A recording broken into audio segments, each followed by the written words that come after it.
Pamanīt uz ielas skursteņslauķi mūsdienās var daudz retāk nekā simtiem tūkstošus vērtus auto. Kāpēc? Visticamāk tāpēc, ka šo tik nozīmīgo profesiju pārzina vien neliels cilvēku skaits. Pareizi uzbūvēts un laicīgi iztīrīts dūmvads krietni samazina ugunsgrēku iespējamību. To derētu likt aiz auss ikvienam, kura namam ir skurstenis. Turklāt to ņemot vērā to, ka puse no Rīgas namu skursteņiem ir avārijas stāvoklī. Sijā skursteņmeistars darbinieki ir ieguvuši meistara un zeļa diplomus Latvijas amatniecības kamerā, kā arī apguvuši darba iemaņas un specifiku Vācijā un Somijā.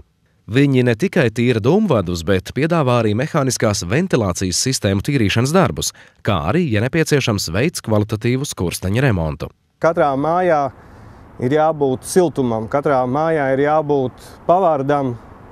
Šis pavārds nedrīkst dūmot, citādi saimniece nevarēs ēst, uztaisīs, vīrs būs nelaimīgs, bērni raudās. Tāpēc ir jābūt tīram skurstenim, tad arī būs ģimenes siltums, pavārdā siltums un mājās siltums. Neiztīrītu sodrai dēļ apkuras ierīcēs pasliktinās vilkme, tās dūmo un nespēja nodrošināt nepieciešamo siltumu atdevi. Vislielākās uguns nelaimes rodas tad, ja skurstenī aizdegas neiztīrītie sodrēji. Ja skursteņa kanālā ir plaisas, uguns caur tām var nonākt mājā un izraisīt ugunsgrēku. Šobrīd skursteņslauķim nav obligāti jākāpj uz jumta, lai veiktu skursteņa tīrīšanas darbus, jo var tikt pielietots speciālu instrumentu klāsts, ar kuru palīdzību dūmvadu var iztīrīt no tā saucamās pakājas. Pēc darba izpildes viss paliek tīrs un spodrs, jo sodrēju savākšanai tiek pielietots speciāls putekļu sūcējs.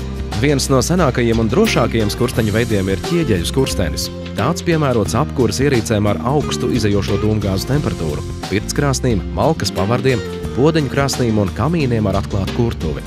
Pirms doties tīrīt dūmvadu, skursteņslauķiem noteikti jāzina, kāds ir jumts, vai uz tā var uzkāpt, vai jumtam ir lūka vai ārējās kāpnes.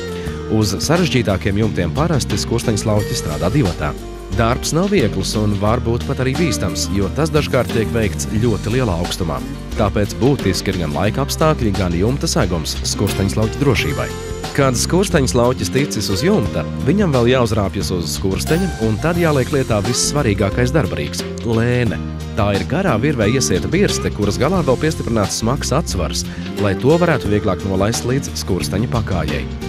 Birsti laiž lejā un ceļ ārā no dūmvada 3 līdz 12 reizes, atkarībā no skursteņa piesārņojuma pakāpes. Visi sodrēji nokrīt no dūmvada iekšējām sienām uz leju.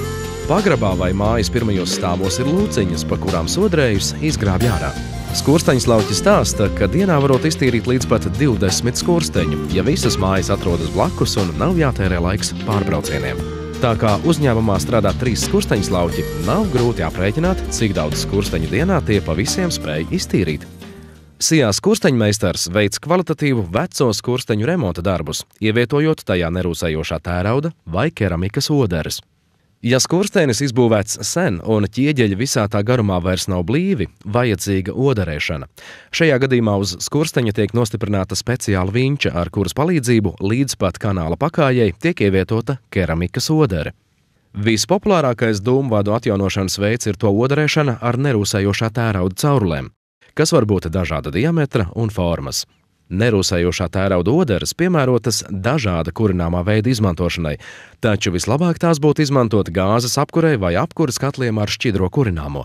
Ja nerūsējošā tērauda caurulēm ir pievienota ilgdedzes apkuras krāsniņa vai malkas apkuras katls, nedrīkst pieļaut uzkrājušos sodrēju aizdegšanos, jo tad var notikt metāla deformācija vai pat sadegšana. Uzņēmums veic jaunu ķieģeļu skursteņu mūrēšanu, kā arī nepieciešamības gadījumā demontē vecos skursteņus, novācot būvgrūžus un transportējot tos uz izgāstuvi. Jauna skursteņa mūrēšanai iespējams uzstādīt arī jumta stālāžas un laipas. Lai pareizi izbūvētu jaunu skursteni, mājas saimniekiem būtu jāzina, kāda apkuras ierīce tiks lietota, kur atradīsies skurstenis un kāds būs tā diametrs un garums. Un kurš gan nezina, ka skursteņslauķis nes laimi? Protams, katrs cilvēks arī vēlās šo te laimi, un ir sens ticējums, kad pieskaroties pie skursteņslauķa pogas, šis te iedomātais vēlējums, jeb laimi atnāk un tev piepildās. Jā.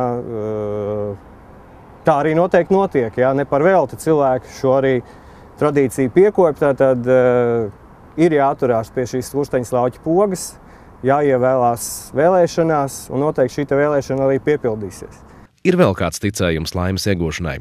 Uz jumta kopā ar skursteņslauķi jādzer dzirkstošs vīns.